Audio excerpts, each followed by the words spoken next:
ప్రశాంతంగా నిద్రపోయేందుకు నీంద్ యాప్లోకి అడుగుపెట్టండి. ఈ క్షణమే నీంద్ యాప్ను డౌన్లోడ్ చేసుకోండి.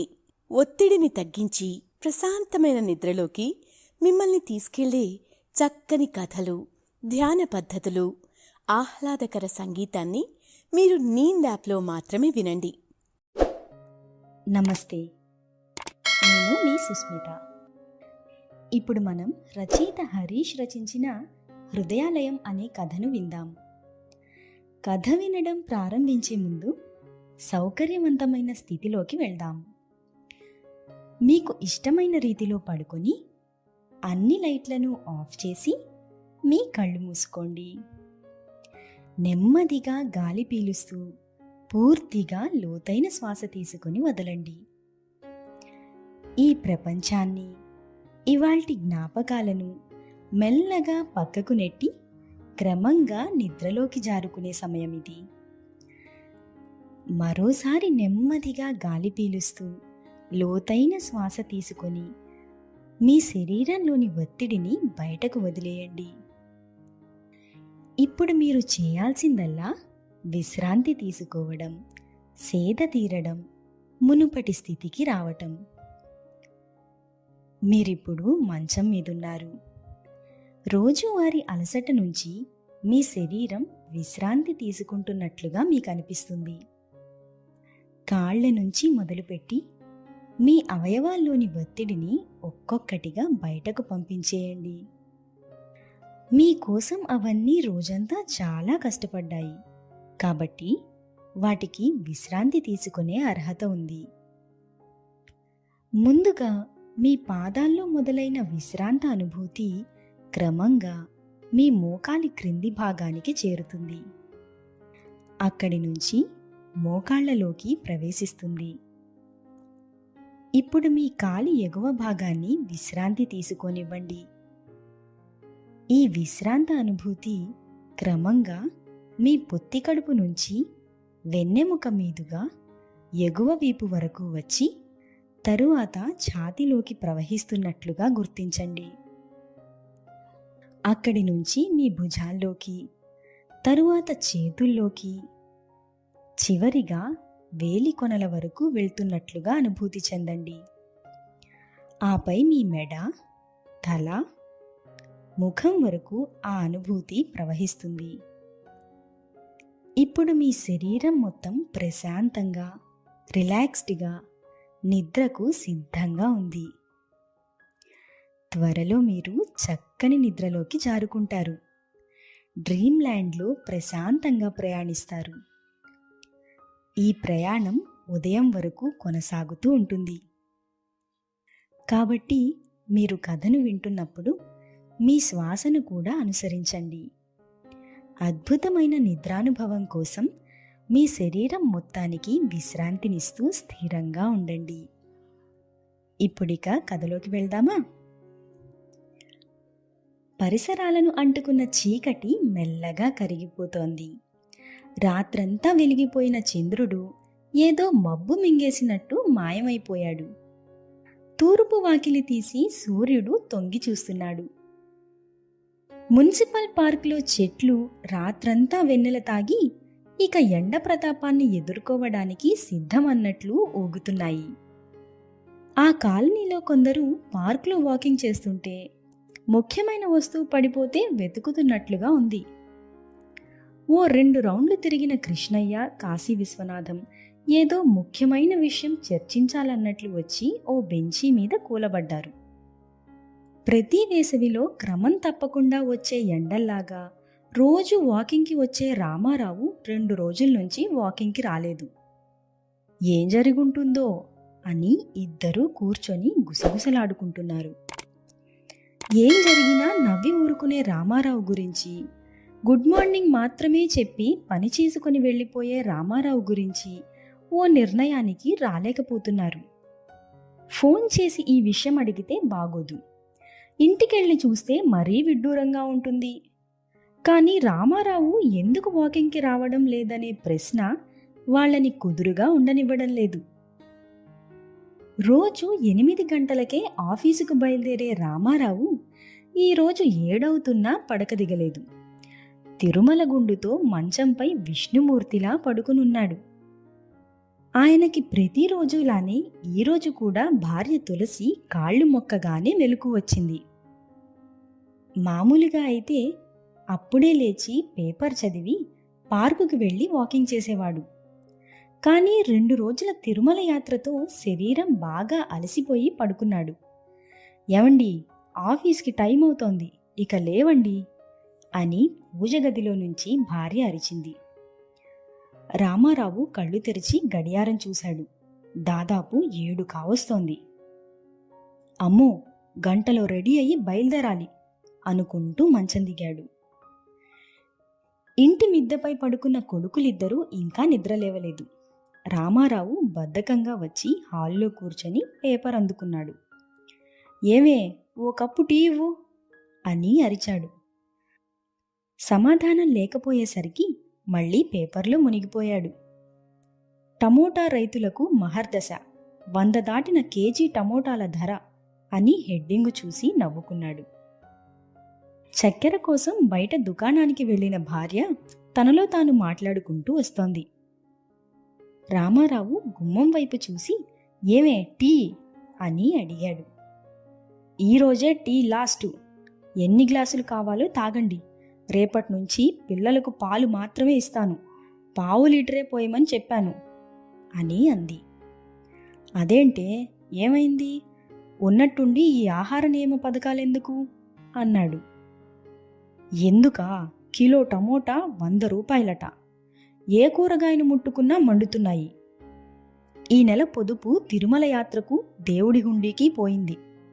ఇంత ఖర్చు పెట్టి కూరలు కొంటే వచ్చే నెల పొదుపు కూడా గోవిందా. పిల్లల చదువులేం కావాలి?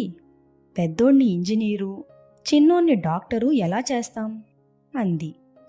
ఇంకా నయం, టమోటా పచ్చడి చేయమని అడగలేదు అన్నాడు రామారావు. 2 రోజుల్లో పిల్లలకు బడి మొదలవుతుంది, ఆ ఖర్చులేవో చూడండి. వస్తూ 2 కేజీల టమోటాలు తెండి, పచ్చడేం కర్మ, టమోటా రసం కూడా చేసి పెడతాను అని అంది. భార్య వెటకారంగానే అన్నా అందులో నిజం లేకపోలేదు. రామారావు ఒక క్షణం దీర్ఘంగా ఆలోచించి మళ్ళీ పేపర్లో స్పోర్ట్స్ పేజీ ఓపెన్ చేశాడు. ఇంతలో 2 కొడుకులు నిద్రలేచి లోపలికి వచ్చారు. పెద్ద కొడుకు గుండు మీద టోపీ, చిన్న కొడుకు చేతిలో కారు బొమ్మ ఉన్నాయి. రామారావుకు వాళ్ళిద్దరినీ చూస్తే తిరుమల కొండపై భార్య చేసిన పని గుర్తొచ్చి నవ్వుకున్నాడు. పిల్లలిద్దరూ బొమ్మలు, టోపీ కావాలని అడిగారు. రామారావు కొనబోతుంటే తులసి అడ్డుపడింది. 2 కావాలంటే కుదరదు, బొమ్మ కావాలా, టోపీ కావాలా, ఏదో ఒక్కటే అని షరతు పెట్టింది. 10వ తరగతికి వెళ్తున్న పెద్ద కొడుకు గుండుతో స్కూల్కి వెళ్తే బాగోదని టోపీ చాలన్నాడు. 6వ తరగతికి వెళ్తున్న చిన్న కొడుక్కి బొమ్మే కావాలి. రామారావు ఓ ఫైనాన్స్ కంపెనీలో పనిచేస్తున్నాడు. అనుకోని ఆపదలేవీ రాకపోతే వచ్చే నెల జీతంలో కొంత మిగులుతుంది. ఆ డబ్బుని పిల్లల చదువుల కోసమని తులసి జాగ్రత్తగా పొదుపు చేస్తుంది. ఏ అవసరాన్ని తుంచేస్తే మరో రూపాయి ఎక్కువ మిగులుతుందా అని ఆమె ఆశ. తరువాతి తరాన్ని బాగుపరచడానికి ముందు తరం ఎప్పుడూ కష్టపడుతూనే ఉంటుంది. 100 ఉంటే 101, 0 ఉంటే 1. అందరి ఆలోచన దీని చుట్టే ఉంటుంది. కొందరు దీన్ని డబ్బుతో కొలుస్తారు, ఇంకొందరు బుద్ధితో లెక్కిస్తారు. తులసి మొదటి రకం, రామారావు 2వ రకం. ఎవరి జీవన విధానం వారిది. పిల్లల కోసం రేపటి నుంచి టీ కట్ చేసినా చేస్తుందేమో అని రామారావు కాస్త భయపడ్డాడు. నిజంగానే 2 కప్పులు టీ తాగి టిఫిన్ చేసి ఆఫీస్కి బయలుదేరాడు. ఇంటి నుంచి ఆఫీస్కి అరగంట నడక. రామారావుకి నడక అలవాటైపోయింది. నిజానికి అలవాటు చేసుకోవాల్సొచ్చింది. బైకు పెట్రోలు, ఛార్జీలు అని తులసి లెక్కలేస్తే ఆరోగ్యానికి కూడా మంచిదే కదా అని రామారావు ఏమనలేదు. సామాన్యుల జీవితం ఎప్పుడూ పరిగెట్టదు, పడుతూ లేస్తూ సాగుతూ ఉంటుంది. ఆఫీసుకి వెళ్లే దారిలో ఓ రాముడి గుడి ఉంటుంది. రామారావుకి ఆ గుడికి వెళ్ళి ఓ 10 నిమిషాలు కూర్చొని వెళ్ళడం అలవాటు. ఆ పరిసరాల్లో ఏదో తెలియని సంతృప్తిని వెతుక్కుంటాడు. గుడికి వెళ్ళగానే పూజారి పలకరింపుగా చూశాడు. ఏం రామారావు, 2 రోజుల నుంచి కనిపించలేదు అన్నారు. తిరుమల వెళ్ళొచ్చామండి. మా పెద్దోడు 10వ తరగతికి వెళ్తున్నాడు కదా, మా ఆవిడ ఏదో మొక్కుకుంది అన్నాడు రామారావు. అవునా, చాలా మంచిది, కూర్చో, ప్రసాదం ఇస్తాను అని చెప్పి పూజారి లోపలకు వెళ్ళాడు. రామారావు గుడిమెట్ల మీద కూర్చున్నాడు. తనకి తన చిన్ననాటి రోజులు గుర్తొచ్చాయి. అప్పుడు ఓ చెట్టు కింద చిన్న బండలతో పెట్టిన గుడిలో విగ్రహం ఉండేది. ఆ ఆవరణ అంతా పెద్ద పెద్ద చెట్లుండేవి. విశ్రాంతి తీసుకునే పెద్దలతో, కేరింతలు కొట్టే పిల్లలతో ఆ ప్రాంతమంతా జాతరలా భలే సందడిగా ఉండేది. ఆ జ్ఞాపకాలలోనే కొట్టుకొచ్చిన సత్యనారాయణ రామారావు కంటి కొసన నిలిచాడు. ఒక్క చినుకు పడినా గట్టు దాటే చెరువులా ఉన్నాయి కళ్ళు. వెంటనే కళ్ళు తుడుచుకొని ప్రసాదం తీసుకోకుండానే గుడి బయటకొచ్చేశాడు. గుడి మెట్ల మీద ఉండే భిక్షగాడు 2 రోజులుగా ప్రసాదం లేక ఈరోజు రామారావు రాగానే ఆశగా ఎదురుచూస్తున్నాడు. ప్రతిరోజు రామారావు అతనికే ప్రసాదం ఇచ్చి వెళ్తాడు. కానీ భారంగా వెళ్ళిపోతున్న రామారావుని చూసి భిక్షగాడి మనసు గుబులు పడిన పావురంలా అయిపోయింది. తన ఆకలి తీరనందుకు కాదు, రామారావు లాంటి వారిపైన కూడా రాముడు కనికరం చూపడా అని సందేహం వచ్చిందతనికి. రామారావుని అలా చూశాక అతనికి ప్రసాదం కాదు, పంచభక్ష పరమాన్నాలు పెట్టినా తినాలని లేదు. ఎప్పుడు గుడిమెట్ల మీదనే ఉన్నా రాముడెప్పుడూ సాయం చేయలేదతనికి. రామారావే చేశాడు మరి. ఏటేటా హంగులద్దుకుంటున్న గుడిని దాటుకొని నానాటికి శిథిలమవుతున్న వాడ మధ్యగా రామారావు ఆఫీసుకి చేరాడు. రామారావుకి ఉద్యోగంలో వచ్చే జీతం సరిపోకపోయినా సంతృప్తికి మాత్రం కొదవలేదు. విధులకు విరుద్ధమే అయినా ఫైనాన్స్ ఉచ్చుల్లో పడకుండా చాలామంది అమాయక తల్లిదండ్రులను కాపాడాడు. డిగ్రీలు చదివే కొడుకుల పోరు తట్టుకోలేక ఫైనాన్స్ కోసం వచ్చిన చాలామంది తల్లిదండ్రులకు పరిస్థితులను వివరించి వెనక్కి పంపేశాడు. డబ్బున్నోళ్ల దగ్గర కష్టాలకు చోటుండదు, అందుకే పేదోళ్ల పంచన చేరుతుంది. అప్పుడప్పుడు రామారావు లాంటి వాళ్ళు అడ్డుపడుతుంటారు. ఆఫీస్కి ఇంకా ఎవరూ వచ్చినట్టు లేరు. ఆఫీస్ బాయ్ టేబుళ్ల మీద దుమ్ము దులుపుతున్నాడు. రామారావుని చూడగానే, నమస్తే సార్, మీ టేబులే ముందు తుడిచాను, కూర్చోండి, క్లీన్ అండ్ గ్రీన్ అన్నాడు హుషారుగా. రామారావు వెళ్ళి తన సీట్లో కూర్చున్నాడు. ముందున్న ఫైల్స్ని ఓపెన్ చేశాడు. ఇంతలో తనతో పాటు పనిచేసే విశ్వనాథం వచ్చి పక్కన కూర్చున్నాడు. ఏమిటోయ్ తిరుమల కబుర్లు అన్నాడు రామారావు చెవి దగ్గరకొచ్చి. రామారావు అతని వంక చూసి నవ్వి ఊరుకున్నాడు. అలవాటైన పనే కదా అనుకుంటూ విశ్వనాథం మరింత దగ్గరగా వచ్చాడు. నువ్వు ఫైనాన్స్ తీసుకోకుండా క్లయింట్స్ని పంపించేస్తున్నావని మేనేజర్ చెవిన పడింది, జాగ్రత్త, ఉద్యోగం ఊడిపోగలదు అన్నాడు. రామారావు విశ్వనాథం వైపు చూశాడు. డబ్బు అవసరాలను తీర్చుకోవడానికి విశ్వం, కష్టాలు కొనుక్కోవడానికి కాదు అన్నాడు. అదే, ఆ కష్టాలు నీకొచ్చేట్లున్నాయి, జాగ్రత్త అన్నాడు విశ్వనాథం. రామారావు నవ్వి ఊరుకొని పనిలో మునిగిపోయాడు.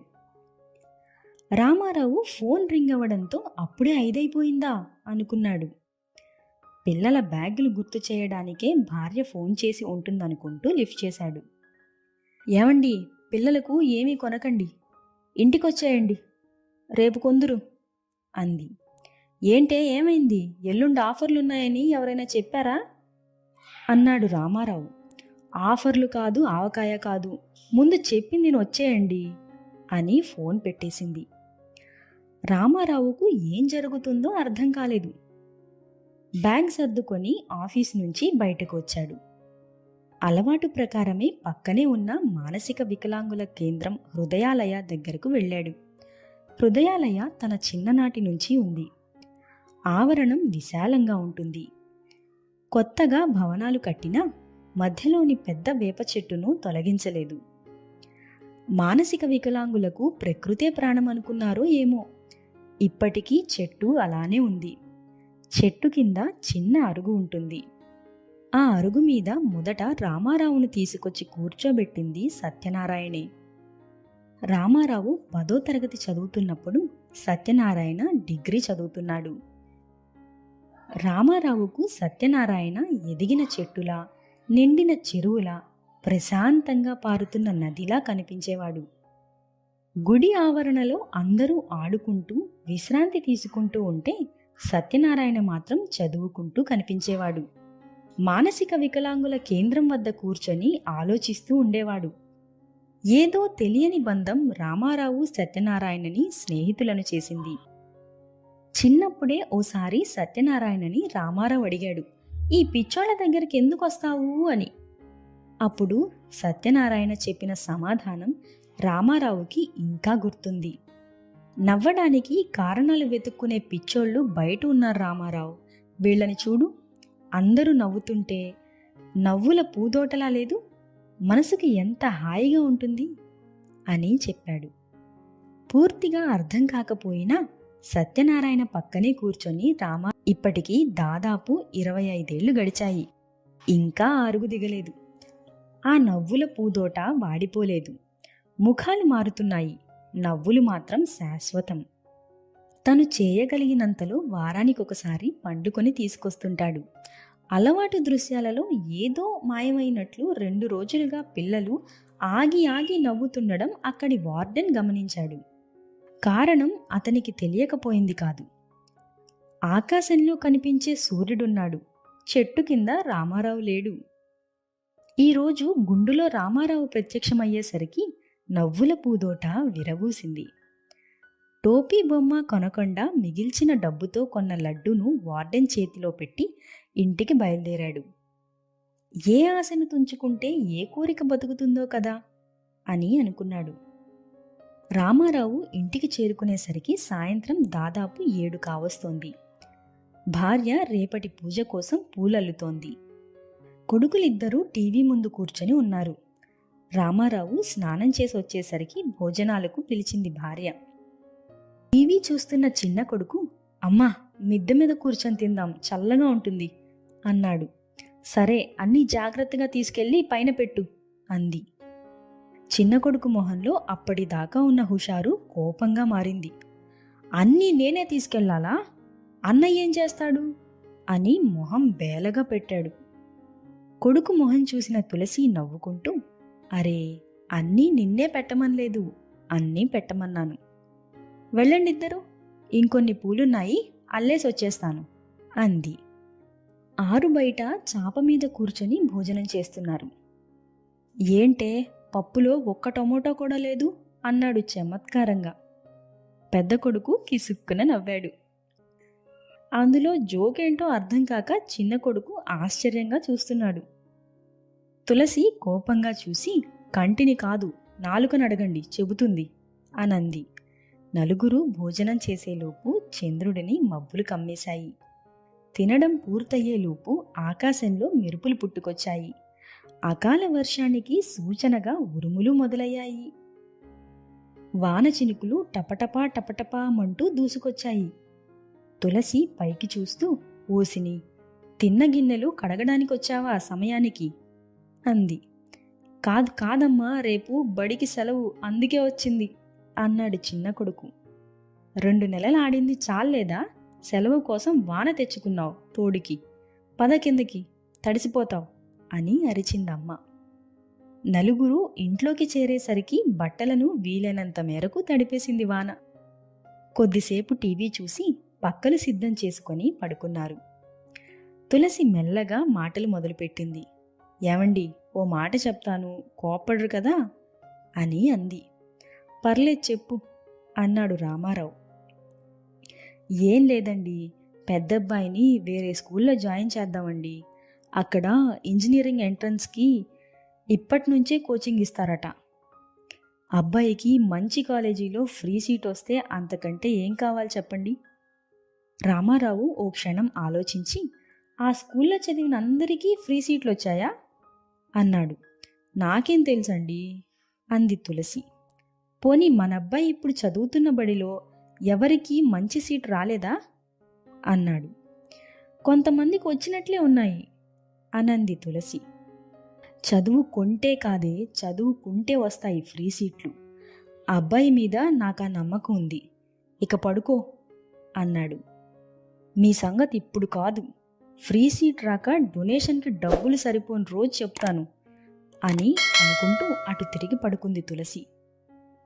హాల్లో పడుకుని ఉన్న పెద్ద కొడుకు నిద్రపోలేదు. ఈ మాటలన్నీ విన్నాడు. తనెప్పుడూ ఫస్ట్ ర్యాంక్ తెచ్చుకోలేదు, నాన్నెప్పుడు ఆటలు చాలు చదువుకో అని కూడా చెప్పలేదు. ఆడుకుంటున్నప్పుడు, చదువుకుంటున్నప్పుడు, తింటున్నప్పుడు తనను గమనిస్తున్నట్లు మాత్రం అనిపించేది. అమ్మ దేవుడికి మొక్కుకొని కూడా భయపడుతుంది. నాన్న నా మీద నమ్మకంతో ధైర్యంగా ఉన్నాడు అనుకున్నాడు. నాన్న నమ్మకమే గెలిచినా అమ్మ ఖచ్చితంగా మళ్ళీ తిరుపతి తీసుకెళ్తుంది. కానీ కష్టపడి చదవాలి. తమ్ముడిని డాక్టర్ చేసేందుకు కూడా అమ్మా నాన్న ఇలా మాట్లాడుకోకూడదు అనుకున్నాడు. రామారావు జీవితం కాలంలో కలిసిపోయి సాగిపోతోంది. ఇల్లు, గుడి, ఆఫీసు, హృదయాలయం, ఇల్లు అంతే. ప్రతి చోట మనసు నిండుతోంది. ఓ రోజు వెళ్ళిపోతోంది, మరో రోజు వస్తోంది, అది వెళ్ళిపోతోంది. అలానే రామారావు కూడా అలలు లేని నదిలా సాగిపోతున్నాడు. పెద్ద కొడుకు ఇంకో 2 నెలల్లో ఇంజనీరింగ్ ఎంట్రన్స్ రాయాలి. తులసి ప్రతి ఆశను తుంచి రూపాయిని పక్కనేస్తోంది. ఓ రోజు రామారావు ఆఫీసులో అడుగుపెట్టగానే ఆశ్చర్యపోయాడు. తనకంటే ఆఫీస్ బాయ్ కంటే ముందు ఓ వ్యక్తి వచ్చి కూర్చున్నాడు. రామారావుని చూడగానే లేచి నించున్నాడు. అతన్ని రామారావు గుర్తుపట్టాడు. 2 ఏళ్ల క్రితం ఇంజనీరింగ్ జాయిన్ అయిన కొడుక్కి బైక్ కొనిచ్చేందుకు ఫైనాన్స్ కోసం వచ్చాడు. అప్పటికే ఉన్న పొలం అమ్మి ఫీజు కట్టాడు. బైకు కావాలని కొడుకు అడుగుతుంటే ఇంకా చేసేది లేక ఫైనాన్స్ కోసం వచ్చాడు. ఎప్పటిలానే రామారావు జాగ్రత్తలు చెప్పాడు. కానీ ఆ రైతు వినలేదు. ఎంత సంపాదించినా ఏం చేసినా పిల్లల సంతోషం కోసమే కదయ్యా అన్నాడు. రామారావు అతన్ని చూస్తూ, చూడండి, ప్రతి రైతు తండ్రి కాకపోవచ్చు, కానీ ప్రతి తండ్రి రైతే. కుటుంబాన్ని తాను చచ్చేదాకా సాగు చేస్తాడు. తాను లేని నాటికి కూడా పొదుపు చేస్తాడు. ఈ రోజుల్లో పురుగుల నుంచి పంటలను కాపాడుకోవడం సులువు, కానీ సమాజం నుంచి కుటుంబాన్ని కాపాడుకోవడం చాలా కష్టం. కలుపు మొక్కలాంటి ఆశలకు ఎరువులేసి పెంచుకోకయ్యా, అర్థం చేసుకో అన్నాడు. ఆ రైతు అయోమయంగా చూస్తూ, పల్లె నుంచి పట్నం కాలేజీకి బస్సులో ఇబ్బందిగా ఉందని వాళ్ళమ్మతో చెప్పాడయ్యా. ఇలా అయితే కాలేజీకి పోనన్నాడట. ఫీజు కోసం అమ్మేసిన పొలం ఇంకా దాని గుండెల్లోనే ఉందయ్యా. ఆడు ఆ మాట అనగానే గుండె పగిలి కంట నీళ్ళొచ్చాయి. ఓ రోజు ఇబ్బందుల్లో పిల్లోడు ఏం చదువుతాడు?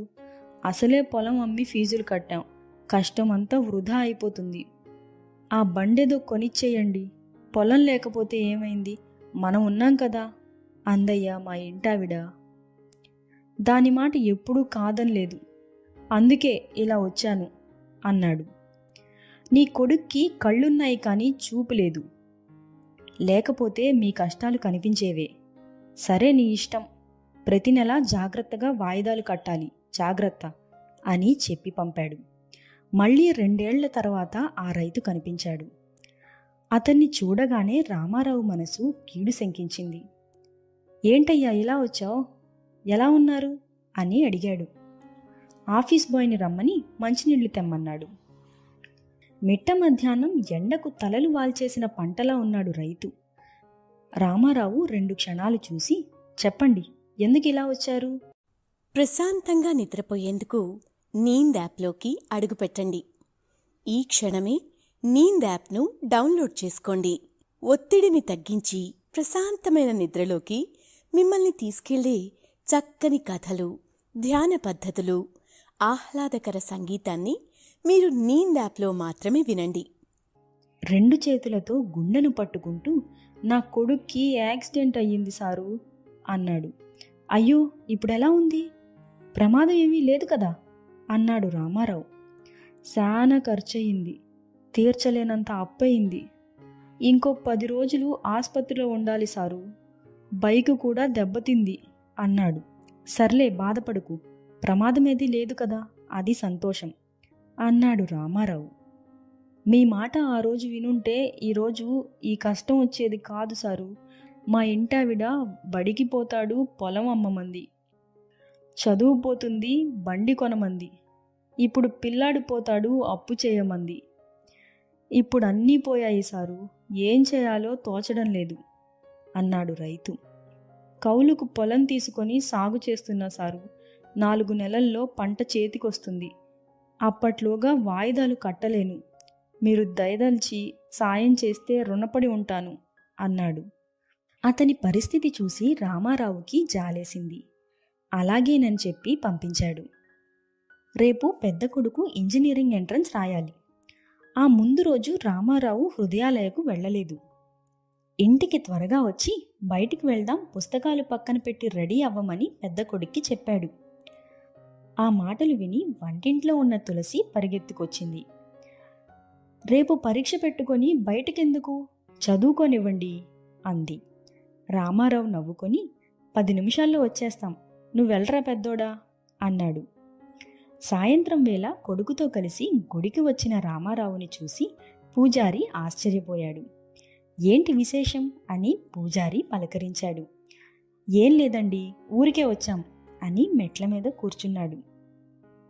10 నిమిషాలు కూర్చున్న తరువాత కొడుకుని హృదయాలయకు తీసుకెళ్లాడు. వేప చెట్టు కింద అరుగు మీద కూర్చున్నారు. వార్డెన్ వచ్చి పలకరించి వెళ్ళాడు. పిల్లలందరూ ఆరుబయటే ఉన్నారు. నాన్న ఇక్కడికి ఎందుకు తీసుకొచ్చాడా అని పెద్ద కొడుకు ఆలోచించడం లేదు. ఎందుకు వచ్చాం అని కూడా అడగలేదు. వచ్చిన చోట దొరుకుతున్న ప్రశాంతతను ఆస్వాదిస్తున్నాడు. ఈ 2 చోట్లకి నేను రోజూ వస్తాను అన్నాడు రామారావు. కొడుకు తండ్రి వైపు చూశాడు. నాకు చిన్నప్పుడు సత్యనారాయణ అనే స్నేహితుడుండేవాడు. నాకంటే వయసులో పెద్దవాడు. గుడిలో కూర్చోబెట్టి నమ్మకం అంటే ఏంటో నేర్పాడు. హృదయాలయకు తీసుకొచ్చి సంతోషం అంటే ఏంటో నేర్పాడు. చాలా విషయాలు చెప్పేవాడు. పుస్తకాలలో చదివించి, పేపర్లలో కనిపించింది, ప్రతి విషయాన్ని అసలు చూడాల్సిన విధానమేదో చెప్పాడు అన్నాడు రామారావు. అవునా, ఏం చెప్పారు నాన్న అని అడిగాడు పెద్ద కొడుకు. టైం అవుతోంది, రేపు పరీక్ష బాగా రాయి, ఇంజనీరింగ్లో జాయిన్ అయ్యే రోజు చెబుతాను అన్నాడు. వాళ్ళిద్దరూ వెళ్లేలోపు ఓ పిల్లవాడు ఆడుకుంటూ కింద పడిపోయాడు. లేపుదామని రామారావు పెద్ద కొడుకు వెళ్లేసరికి కింద పడిన పిల్లవాడు గట్టిగా నవ్వుతున్నాడు. 2 అడుగులు ముందుకేసి పెద్ద కొడుకు ఆగిపోయాడు. ఆ పిల్లవాడు మాత్రం ఆగి ఆగి కురుస్తున్న వానజల్లులా నవ్వుతున్నాడు. లేచి నిల్చొని మళ్లీ పడుతున్నాడు. నవ్వుతూనే ఉన్నాడు. ఒకరు నవ్వుతుంటే ఏడ్చేది సమాజం. కానీ ఈ హృదయాలయాలో అలా కాదు. నవ్వుతుంటే నవ్వుతారు. రామారావు పెద్ద కొడుకు కూడా నవ్వుకుంటూ వచ్చేశాడు. ఉదయం 10 గంటలకు పరీక్ష. తులసి పెద్ద కొడుకుని దేవుడికి మొక్కుకొని ఉపవాసం ఉండమంది. తాను ఉంటానంది. రామారావు ఒప్పుకోలేదు. అవసరమైతే రోజంతా నువ్వు తిండి మానే, పరీక్ష రాయడానికి శక్తి కావాలి, వాడికి ఇష్టమైనది చేసిపెట్టు అన్నాడు. అది కాదండి, దైవానుగ్రహం ఉంటే అంది. కావాల్సింది అనుగ్రహం కాదు, ఆలోచన. పెద్దోడా, ఏం కావాలి అన్నాడు రామారావు. గుడిలో పెడతారు కదా నాన్న, అలాంటి పులిహోర కావాలి అన్నాడు. తులసి అయోమయంగా చూసి లోపలికి వెళ్ళింది. ఆ రోజు కూడా ఉపవాసం ఉంటే డొనేషన్కి దాచిన డబ్బులు మిగులుతాయని ఆమె ఆలోచన. గుడికి వెళ్లే సమయం లేకపోవడంతో ఓ బాక్సులో పులిహోర పెట్టమని రామారావు భార్యకి చెప్పాడు. బాక్స్ ఎందుకు? ఇష్టమైనవి ఎక్కువగా తింటే మార్కులు వస్తాయని ఎవరైనా చెప్పారా ఏంటి? అదేదో ముందే చెప్పుంటే రోజు పులిహోరనే చేద్దును కదా, డబ్బు పొదుపు చేయడానికి ఇన్ని బాధలుండేవి కాదు అంది మూతి తిప్పుకుంటూ. సంతోషించాం గాని ముందు బాక్స్ పెట్టు అన్నాడు రామారావు. బాక్స్ అందుకొని కొడుకుని తీసుకొని గుడివైపు బయలుదేరాడు. గుడి మెట్ల మీద భిక్షగాడిని చూపించి కొడుకుని ఇచ్చేసి రమ్మన్నాడు. అతను వెళ్ళి బాక్స్ ఇవ్వగానే భిక్షగాడు ఆశ్చర్యపోయాడు. వెనకనే ఉన్న రామారావుని దేవుడిలా చూశాడు. పిల్లవాడి చేతిలో ప్యాడ్, హాల్ టికెట్ చూసి పరీక్షేమో అనుకున్నాడు భిక్షగాడు. తన చిల్లర డబ్బులంతా పోగేసి ఓ పెన్ను కొన్నాడు. రామారావు దగ్గరకు వెళ్ళి పెన్నిచ్చాడు. రామారావు నవ్వుకుంటూ, నీ చేతులతోనే ఇవ్వు అన్నాడు. భిక్షగాడికి ఆశ్చర్యంగా ఉంది. ఎప్పుడూ రామారావు నవ్వే గాని మాట విన్నది లేదు. భిక్షగాడు పిల్లాడి చేతిలో పెన్ను పెట్టాడు. గుడివైపు తిరిగి దండం పెట్టుకున్నాడు. రామారావుకి దండం పెట్టాడు. వెళ్ళి గుడిమెట్ల మీద కూర్చున్నాడు. ఇంజనీరింగ్ ఎంట్రన్స్ రిజల్ట్స్ వచ్చాయి. రామారావు పెద్ద కొడుక్కి మంచి ర్యాంక్ వచ్చింది. కోరుకున్న చోట ఫ్రీ సీటు వస్తుంది. ఈ విషయం తెలిసిన తులసి ఆనందం అంతా ఇంతా కాదు, వీధంతా చెప్పింది. పూజ గదిలో గంట కూర్చుంది. పెద్ద కొడుకుని ముద్దులతో ముంచేసింది. అన్నని చూసి నేర్చుకో అని చిన్నవాడికి చివాట్లు పెట్టింది. ఈరోజు నీకు పులిహార కాదురా, బిర్యానీ చేసి పెడతాను అంది. ఆ మాటికి చిన్నోడు ఎగిరి గంతేశాడు. రామారావు బెడ్రూంలోని బీరువాలో దాచిన డబ్బుని బయటకు తీశాడు. ఓ బ్యాగ్లో సర్దుకొని బయటకు వచ్చాడు. పెద్ద కొడుకుని తనతో పాటు రమ్మన్నాడు. భార్యతో, నువ్వు బిర్యానీ చేసేలోగా వచ్చేస్తాం అన్నాడు. ఎక్కడికి వెళ్తున్నారో తులసికి అర్థం కాలేదు. ఆమె సంతోషంలో బ్యాగ్ ఏంటి అని అడగడం కూడా మర్చిపోయింది. ఆటోలో 7 కిలోమీటర్ల దూరం ఉన్న గ్రామానికి బయలుదేరారు. తండ్రి తనకు సత్యనారాయణని పరిచయం చేస్తారేమో అని పెద్ద కొడుకు అనుకున్నాడు. గ్రామం సమీపిస్తోందనగా ఓ బైకు ఆటోని దాటుకుని వేగంగా దూసుకెళ్ళింది. Auto driver హడలిపోయాడు. పొరపాటున బైకు తగిలుంటే పెద్ద ప్రమాదమే జరిగేది. చివరికి ఆటో ఓ ఇంటి ముందు ఆగింది. బయట ఓ మహిళ వంట చేస్తోంది. రామారావు అతని కొడుకుని చూసి ఎవరు అంది. ఇంతలో రైతు ఇంటి నుంచి బయటికొచ్చాడు. రామారావుని గుర్తుపట్టి లోపలికి తీసుకువెళ్ళి కూర్చోబెట్టాడు. ఓ మూలన రైతు కొడుకు ఫోన్ పట్టుకొని కూర్చున్నాడు. చెప్పండి సారు, ఇలా వచ్చారు అన్నాడు. ఏం లేదండి, మీ బైకుని సీజ్ చేస్తున్నాం అన్నాడు రామారావు. ఫోన్ పట్టుకొని కూర్చున్న రైతు కొడుకు గుండెల్లో రాయి పడ్డట్టయింది. తండ్రి వైపు అయోమయంగా చూశాడు. రైతు రామారావుని ఇంకో 2 నెలల గడువు ఇవ్వమని అడిగాడు. కుదరదండి, ఇప్పటికే ఆలస్యమైంది అని చెప్పి బైక్ పేపర్లు, తాళం తీసుకొని బయటకొచ్చాడు. రైతును ఆఫీస్కి వచ్చి కలవమన్నాడు. బైక్ స్టార్ట్ చేసి కొడుకుని ఎక్కమన్నాడు. ఇద్దరూ ఇంటికి చేరుకున్నారు. బైక్ దిగిన వెంటనే పెద్ద కొడుకు ఆ బైక్ని గుర్తుపట్టాడు. ఆటోని రాసుకుని వెళ్ళిన బైక్ అదే. బండి వెనకాల బ్యాడ్ బాయ్ అని రాసుంది. నాన్నా, ఈ బైక్ అన్నాడు. అవును తెలుసు అన్నాడు రామారావు. తరువాత రోజు ఆఫీస్కి వచ్చిన రైతుని రామారావు గుడి దగ్గర వెయిట్ చేయమని చెప్పాడు. ఇంటికి వచ్చి కొడుకుని బ్యాగ్ను తీసుకొని గుడి దగ్గరకు వెళ్ళాడు. రైతుని కలిసి మెట్ల మీద కూర్చోబెట్టాడు. మీ బైక్ని రీఫైనాన్స్ చేశాను. ఇది మిగిలిన డబ్బు. ఇది నా కొడుకు సీటు కోసమని దాచిన డబ్బు. ఎంతొస్తే అంత పొలం కొనుక్కోండి అన్నాడు రామారావు. రైతు అమాంతం రామారావు కాళ్ల మీద పడిపోయాడు. అయ్యో వద్దండి, మీరు కాళ్ల మీద నిలబడ్డం నాకు సంతోషం, ఇలా చేయకండి అన్నాడు. రేపటి నుంచి కొడుకు అవసరాలు తీర్చండి, విలాసాలను కాదు అని చెప్పాడు. సారు, ఈ డబ్బు మళ్ళీ అన్నాడు రైతు. నా దగ్గర లేనప్పుడు కూడా అడగను, మీ దగ్గర ఉన్నప్పుడే ఇవ్వండి అని చెప్పాడు రామారావు. కొడుకుతో వెళ్దామా అన్నాడు రామారావు. నాన్న, సత్యనారాయణ గారి గురించి చెప్తా అన్నావు అని అడిగాడు. ప్రస్తుతానికి నేనే సత్యనారాయణ. అక్కడ వెళ్తున్న రైతు రామారావు. రేపు నువ్వు కూడా సత్యనారాయణ కావాలి. ప్రశాంతంగా నిద్రపోయేందుకు నీంద్ యాప్లోకి అడుగుపెట్టండి. ఈ క్షణమే నీంద్ యాప్ను డౌన్లోడ్ చేసుకోండి. ఒత్తిడిని తగ్గించి ప్రశాంతమైన నిద్రలోకి మిమ్మల్ని తీసుకెళ్లే చక్కని కథలు, ధ్యాన పద్ధతులు, ఆహ్లాదకర సంగీతాన్ని మీరు నీంద్ యాప్లో మాత్రమే వినండి.